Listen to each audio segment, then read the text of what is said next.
Hello, everyone, and welcome to Jammin Jukebox Radio Show. I am your host, DJ Delta Dawn. So very glad to have you here with us today. I'm glad to be here, and it is Tuesday, which means it's not Monday anymore, which is a really good thing for a lot of folks. For all you working folks out there, I know you're already kind of looking for Friday, as I am. But I'm just so glad that you all could be here. It has been a great day, and I hope it has been for you as well. I'm very, very excited that it's Tuesday because our guest tonight is not only a singer, songwriter, musician, she's also an author. And it's kind of like you're getting a nice bonus tonight. You know, it's not just, a guest that has just one forte. She has many irons in the fire, and she's successful at all.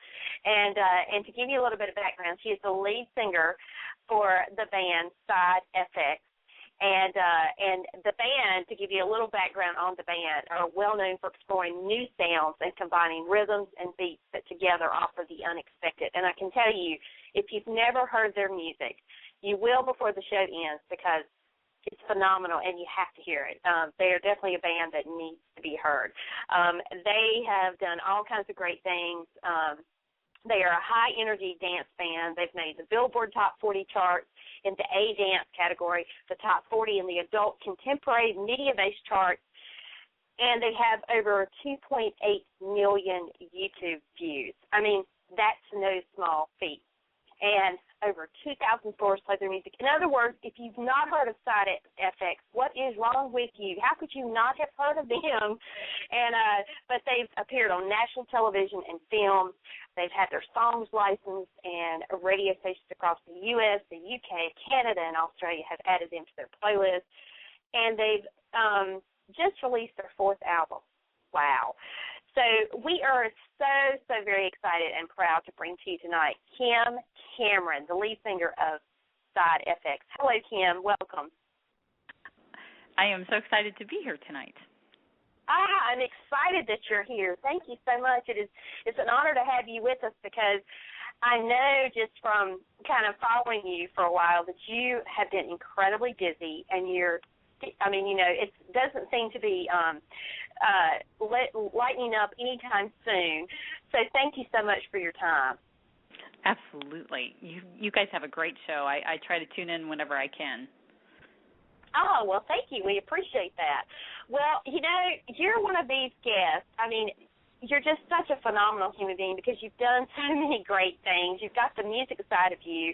You've got this author side of you that's fairly new, and I have no doubt it's going to be uber successful because your music has been. And so it's really hard to know where to begin, but I guess we'll start with the music side. And I guess let's get a little bit of background on you and Side FX and how it all came to be. Well, I've always been in music in one, shape or form. I started out as a cover band for a long time, and then it occurred to me through a series of sort of family events, luckily not a tragedy, but some events that I really enjoyed music more than I enjoyed anything else. So I kind of got out of the corporate rat race and started this original project. And I did it with a really good friend of mine who's also a guitar player of mine. And he and I just started, let's put together some, songs. Let's go and do some recordings and see what happens. We didn't know what we were doing because we'd only ever done cover music. We had never written songs. But I found myself getting this bug and having a real sense of not only accomplishment, but this creative spirit came out of almost nowhere. And I got hooked. I mean, it was like a really bad drug or something because I just said, okay, this is where I should be. This is my calling. So that was about a little over 5 years ago. And so since that initial encounter, of course, we've had experience with a number of different producers to try to, get different sounds and different flavors out of it. And, 4.5 albums later, here we are. I mean, what a story, because did you have any idea when you kind of embarked on the whole let's go the original path of songwriting, did you ever have any idea that you would get to where you are? I mean, you've accomplished so many things. The band has critical acclaim and accolades galore to your credit. Well, I never, it was funny because when I first jumped into it, there was a friend of a friend who introduced me to a guy who used to run a big part of Disney Entertainment. So he came, he was really nice. He came and we're really good friends now, sat down with me, says, okay, so this is really, really hard what you're going to do. Let's talk about what your goals are. And I said, well, in 5 years, I want to have written 4 albums. I want to have, my songs on the radio. I want to be able to have, award, and I want to tour. But at the time that I said all those things, I didn't even see them as being possible. And all those things that I set as my goals have all come true. So I'm really blessed that happened. But he said you have to be very structured in your approach and make sure that you're always going towards the goals that you set. Otherwise, you're just going to spin and spin and spin because this is a very difficult market. And he really set the foundation for me, and I haven't really strayed from the path that, we laid out together over, a long weekend. And it was kind of theory, but really it wasn't, because the theory really applied to everything that I'm doing. But to answer your question, I did not, in my wildest dreams, think that I would be able to accomplish what I have, but I will say they were always my objectives. Well, I would say that your objectives were spot on, and you've not only accomplished, but you've exceeded probably any of your highest expectations you may have had, because, it's no secret how difficult this industry is, and to make it in it is just a huge feat, for a lot of, especially nowadays, when, you have indie artists galore that are out there promoting their music at will all over the planet, and, there's a lot of competition in this category, in the music industry, period. And so you've done what a lot of artists still aspire to, whether they had a 5-year plan or not. So congratulations on all your early success in that way. Well, thank you very much. Yeah, the market is flooded. I attribute most of that to American Idol, because American Idol gives you the impression that you can, walk up and just with some vocals become a star. And so everybody says, well, I can sing and I can become a star, and then I can, play my guitar and make all this money. And it really doesn't work that way at all, but TV gives them the illusion that it's possible. And so you have this network out there of people who are trying to half-heartedly be in the music business. And I say half-heartedly because, you really have to put your full self into it, and you really have to develop your craft every single day and continue developing it every day. And most of what I see out there right now are not people that are trying to develop their craft. They're just doing it as, it'll be fun and I want to be famous. And it's not about being famous. It's about, delivering a really quality show, or writing a really great song. And that's not something that happens just because you have a free afternoon. It happens because you work at it. And so I think what happens in today's marketplace, because of social media and, people putting things on YouTube, they're trying to gain notoriety for a piece of work that really needs more work than they should release it, So it's so you've got a lot of noise, and so sometimes it is difficult to, swim through the ocean of noise out there. But they come and go that fast. right? Because they get frustrated. Well, I put this out there and nobody's listening to it. Well, that's because you shouldn't have put it out there to begin with. Yeah. And well, you make a great point, and honestly, I never really looked at it that way before, but it is so true. Because, as many great talents that American Idol has put out and they've had on the show in the last, 10 years, I think it has given that false illusion to many people to make them think, hey, if you can sing a music note, you can make it in the business. But there's a lot of behind-the-scenes hard work that has to go into this. And that's with anything. I mean, if you really put forth the time, the effort, the determination, the perseverance, and not get discouraged even when you think, there's no hope kind of thing, and push forward, you can be successful. But it takes you have to endure a lot of that before you can see the success. And a lot of people give up too easily. And to hear you talk, I'm thinking to myself, my gosh, they keep talking about, this is kind of off topic, but it's kind of on the topic. I think, given that you have such a great, perspective of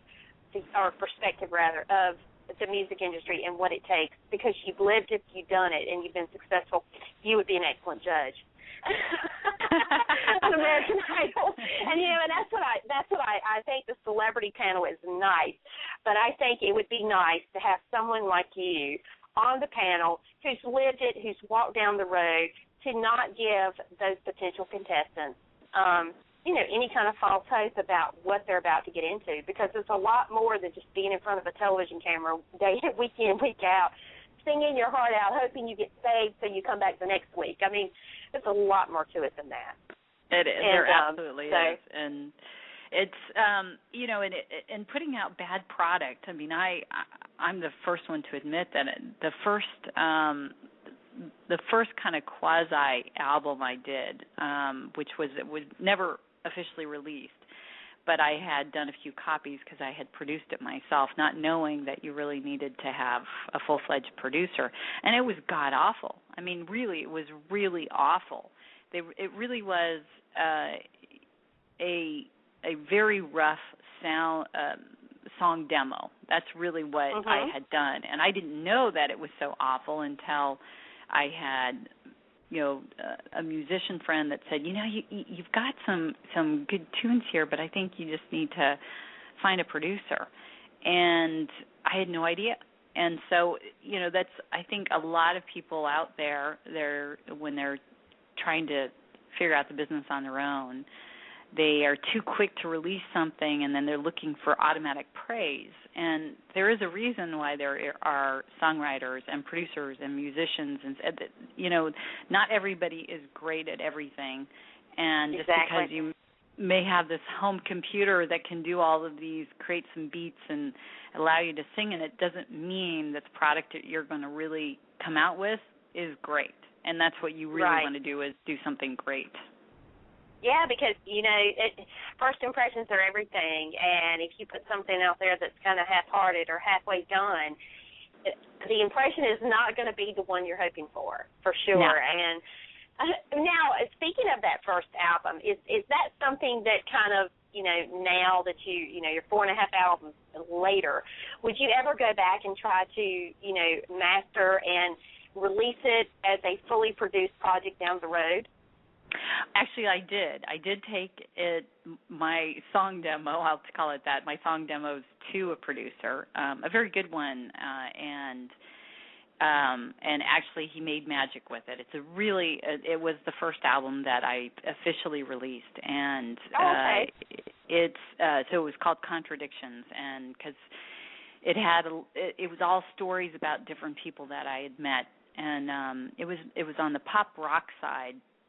And it's musically, it's a very organic feeling, because that's kind of the direction of the producer, the way he was taking it. And at the time, it was the right fit for me, because I was still trying to figure out exactly what I was doing musically. So it was a good first step for me. And since then, I've sort of migrated as we as a culture have migrated to a much more dance up-tempo format. And a lot of that has to do with where we are as an economy because, people don't want to listen to sad songs when they're already sad because they don't have any money. So I think a lot of people, they gravitate towards that high energy because they want music to take them away. They don't want music to bring them back down. They can go to they can go to their jobs for that. So I've always felt like I've tried to write towards, where we are as a culture, and which is kind of what brings me to this point, which is, the show is very high energy. All the songs are high energy. We've really played around with the new electronica format, and we've had a riot doing it. I mean, there's nothing more pleasurable than watching people get up and dance to your music. I know there's a lot of people that enjoy it when, you have people in the audience that are just sitting and watching you, and I'm the opposite. I would rather everyone get up, not pay attention to me, but just, fall in love with the music so much so that their bodies just carry them away.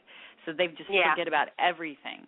And, I'm hoping that's really where my music takes people, because I want them to just fall in the moment. Well, I can say just from listening to your music and being a fan that it is that kind of music. It really does get you up out of your seat. You cannot sit still listening to your music. I mean, and try as you might. I mean, there may be those, like you say, that are out there doing that, but it's very hard. It's really feel-good stuff. It does get your mind off of the everyday humdrum of life and just takes you to a place where you can just let go and have fun and really enjoy a great sound. And that is, I think, the real key to making music in today's society, because we live in such a fast-paced world as it is, and people are looking for that escape from reality, and so your music definitely is spot on for that, for sure. Well, I appreciate that. That's music to my ears. Well, I have to talk to you about your video, because you've made a mashup video, and it features the actor Brandon Dash. I'm going to wreck his name, I'm sure. Forgive me, Brandon. No, you said it exactly right. Okay, good. Of Co-Ed Confidential. And talk a little bit about the making of that video, and how was it working with him? Oh, Brandon and I have been friends for years. And so anytime I go up to New York to do a performance or event or something like that, I usually grab him as my date. So he and I have been together for a really long time. He's a great guy, great actor. He also does photography on the side, so he's done a couple of photo shoots for me as well. So he's kind of one of those guys who just kind of gets me. I don't know why, but he does. We certainly don't, besides us both being in the arts field, I don't know that we have that much in common. We both have blonde hair. I guess that would be what's in common. But he's just a really good soul, and his acting capability it really is remarkable. It's amazing that he can just get into a character within 5 seconds, and as soon as the scene's over, he's out of character. I mean, it's just, he can turn on and off that sort of actor instinct. But it's always fun because he knows, you walk around in New York and he knows somebody everywhere we go. They're always saying hi. Oh, Brandon, what are you doing? We can't go anywhere without him being stopped. So it's, he's got his own little private fan club, I guess. Oh, yeah. Well, that's awesome. And so I know that making a video is so much different from being in the studio recording, recording an album. And talk a little bit about that dynamic, because I know it's great to have, a friend in Brandon to be able to kind of give it that extra something. But for you personally, how is that experience?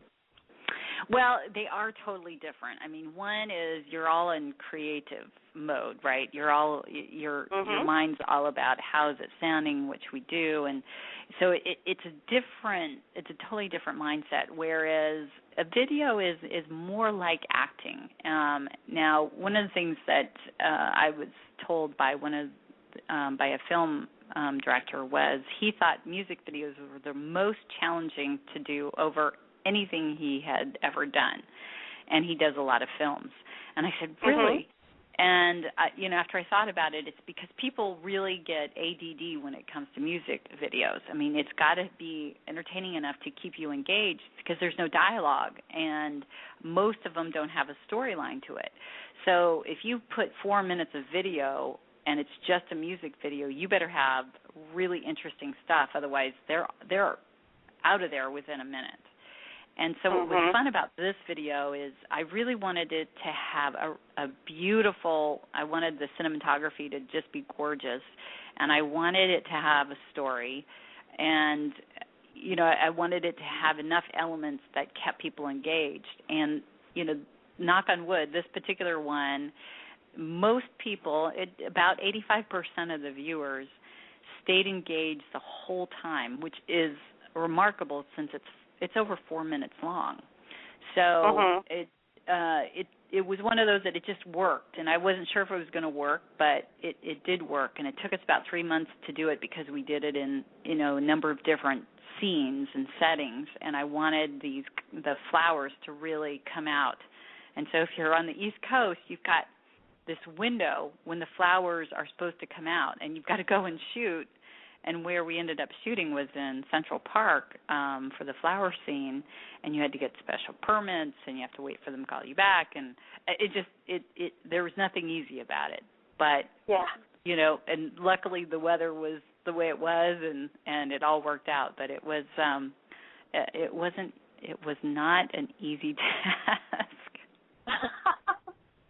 Well, yes, and I live on the East Coast, and I know exactly what you're talking about. It is a window of time, and you have to, if you're going to do, especially outdoor photography, if you're going to do a photo shoot outside, you have that certain specific amount of time that you can do that in, because then it gets really crazily hot and humid, and everything dies because it's fried, and, it doesn't make for very nice scenery at that point. So no. I definitely understand that all too well. One of the other things I wanted to ask you is that you have a concert that is going to be airing live on Comcast and Xfinity coming up. Talk a little bit about that. Well, Comcast is kind of divided up into different regions. So we did this live concert down in Tobacco Road, which is one of the oldest clubs. I think it is the oldest club down in Miami.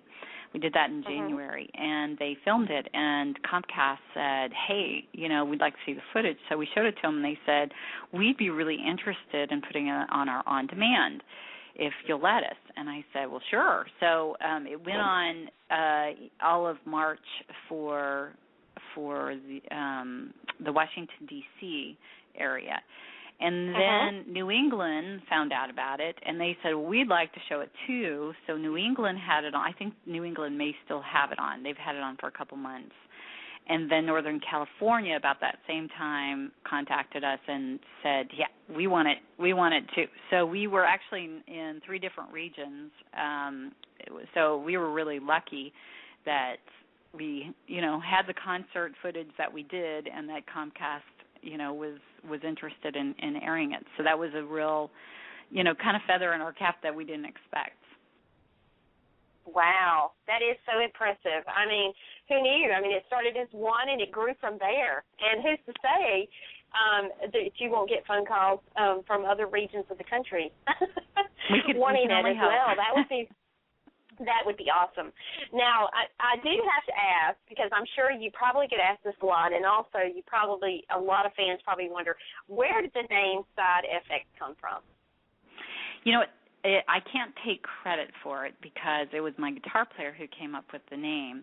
But what we really wanted to do with the side effect sound is create something that was unique. So we thought, well, what if we put, what happens if you take like a Middle Eastern riff or a nice jazzy sounding sax, and you put that with rock music? What would be the side effect of that sound? So then we said, oh yeah, side effect. And then we did the kind of a play on words. Instead of spelling out effect, we said, well, let's do FX. So that really was, that's the crux of where the name came from was, what happens when you put, what's the effect, the sound effect if, you really mix things together that don't really need to be mixed together.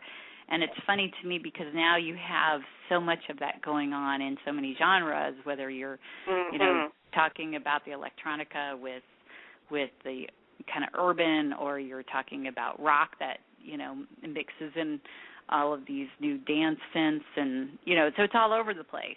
But at the time, we thought we were doing something really unique. So, well, you probably were. They all heard you, and they said, let's see what we can do with this. They borrowed your idea. That's what it was. From your lips to God's ears. Sure. There you go. Yeah, there you go. Well, I think it's very clever, how you came up with the name, and the backstory is awesome, and the way you spelled it, because to tell you the truth, I did not catch the side effects in terms of side effects until you explained it. But now it's like, oh my gosh, that is too cool. So thank you for sharing that. No now, problem. the other side of you that I want to talk about is the author side of you. And you've written a book, a children's book called Superpowers. And without giving too much away, can you let us know a little bit about what this book is about? Sure. It's my first attempt at writing a book, and I got inspired when I was on tour in the Caribbean this past fall. We had met this little girl who was like 12, and she was just adorable, and she would come to the show almost every night that they were there on vacation. And for some reason, we started talking about different things to eat, and her mother mentioned that the 12-year-old was really fascinated with octopus, and how she was eating all of the octopus that they would order. And I said, really, you're not kind of grossed out by the whole, the legs and tentacles and things like that? She said, no, I love it. Tastes so good. And so we were kind of incorporating the word octopus into different songs we were singing just to, because we thought it was kind of funny. Well, on the beach one day, in between different days while we were performing, my guitar player and I started writing a song about an octopus because, it was on our mind, obviously. And so we thought it would be fun to do a little children's song. Well, we got done with it, and so the song's called Mr. Octopus. And, we started thinking, what should we do with this? We don't know what to do with a children's song. And after we talked about it for a while, he said, you really should write a book or something about it. And, between two of us said, well, there probably is a story around this song. So that's kind of the inspiration behind it, is we wrote I wrote a children's book around the song Mr. Octopus. And our intent was really to have it as an audiobook, and we didn't know how much work that really entailed. But the audiobook, we didn't want to do like a normal audiobook. We wanted to have, sound effects in it. We wanted to have original music in it. We wanted to have different voices. Of course, we did all of that. And so it's a very cool and very well-produced audiobook. But it's about a little girl who goes on vacation with her parents, and because of the special seagrass that grows around this particular island, she's able to talk to fish. And so what happens is she befriends an octopus and a starfish, and the three of them go off and search for buried treasure.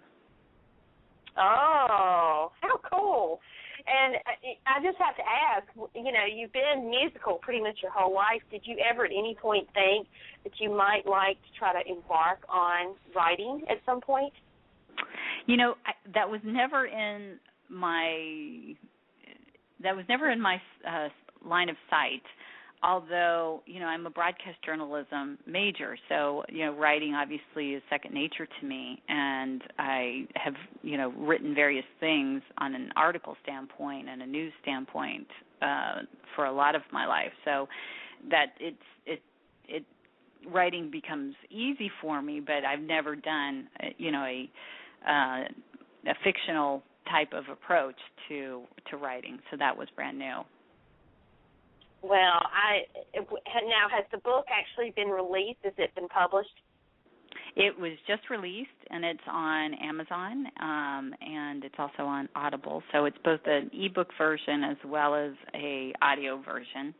And so it's, and we just got our first review that showed up on Goodreads, which was really exciting. Mm-hmm. That happened yesterday, which we got 10 out of 10. I was jumping up and down. So, because you just don't know what's going to, you just don't know what's going to happen. And, it's really written for, I would say, 4 to 9-year-olds.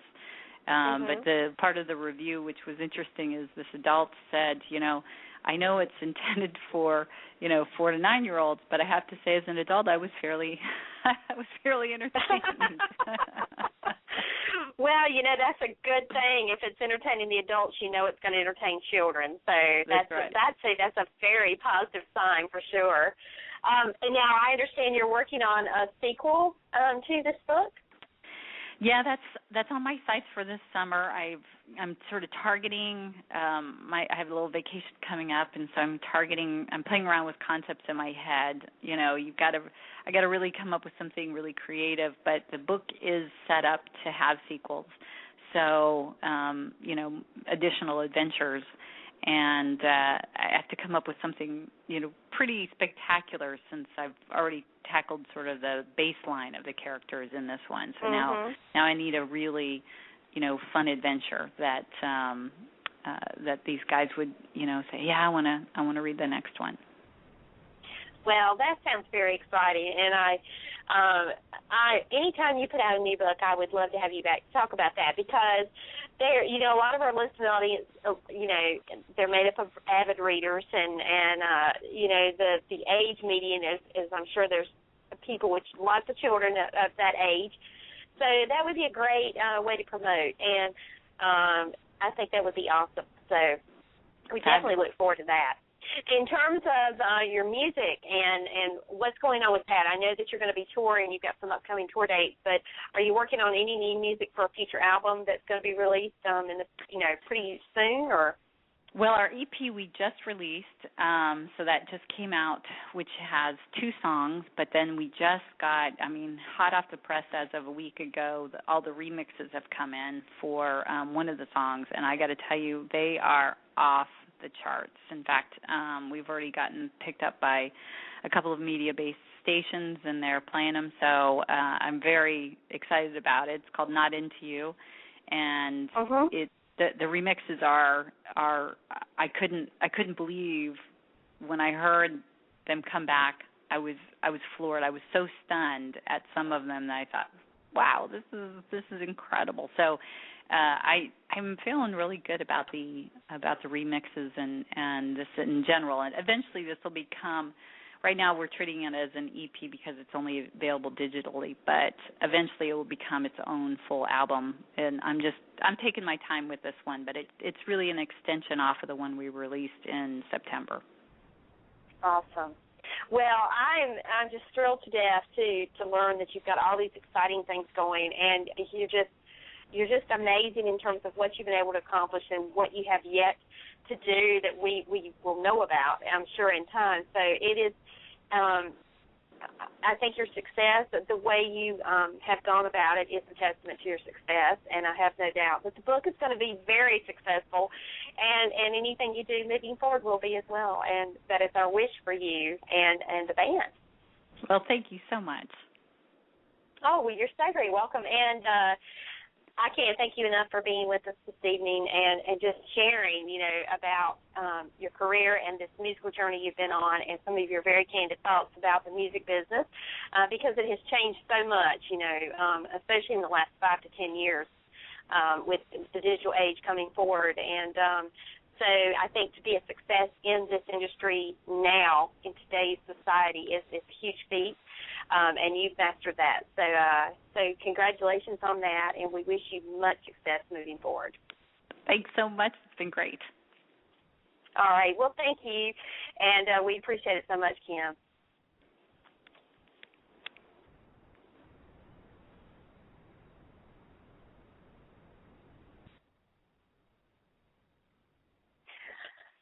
We've been listening to Kim Cameron, the lead singer for Side Effects. And what a great, great artist.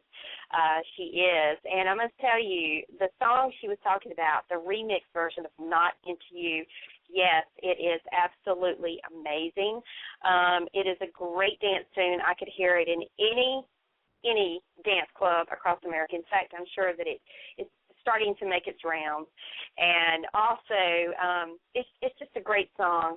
And so before we wrap, I want to play it for you now, because just to give you an idea, if you've never heard of Side Effects, you're in for a great treat. And I would implore you to go visit her website, just so you have an idea. You can look up Side FX, the letters fxband.net. That's where you'll find the band site and all the information, upcoming tour dates. Now, if you are in the Washington, D.C. area on July 19th, they will be performing at the Charlie Visconti Show, and they will be in New York City on July 26th at the Manhattan Neighborhood Network. So there's a couple of dates there. If you're in those areas and looking for a great show, get out to see Side FX. That's where they'll be performing. So they're just a phenomenal band, and they've made so many inroads into the music industry with more to come. So we were very, very appreciative of having Kim with us this evening. Thank you so much to her. And before we close, I want to play Not Into You. And so that is going to wrap our show for this evening. And just to give you a quick idea, tomorrow night, 8 p.m. Eastern, we will have Becca Eden with us. So we hope that you'll be here for that. If you're brand new to our program, welcome aboard. We're always glad to have new listeners, and we hope that you will be back. And to all of our regular listeners, our loyal listeners, thank you so much for being here. We greatly appreciate it. So with that, we're going to close with Not Into You by Side FX. This is the remix version. And have a great night on. We'll see you back here again real soon. Take care. Good night.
little bit in love. Yes, I'm afraid, so afraid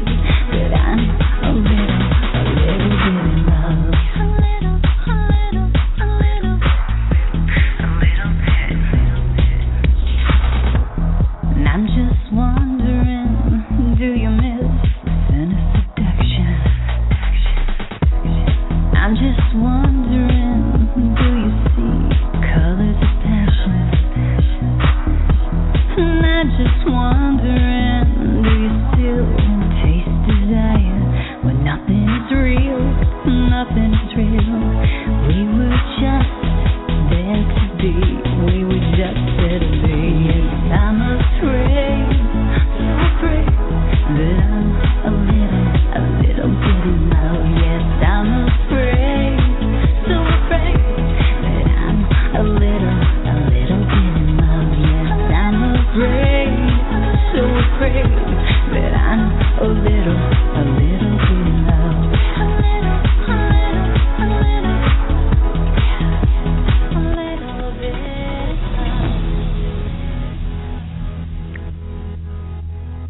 Thanks for listening to tonight's show. You can connect with Jammin' Jukebox Radio Show on Twitter at Jammin' Jukebox or on Facebook at Jammin' Jukebox Radio Show. Check out our website at thejamminjukebox.com. Also, follow us on Blog Talk, where you will be always up to date on every episode as we add it. Each episode is available for immediate download upon the conclusion of each broadcast, and is always on iTunes. Thank you for joining us.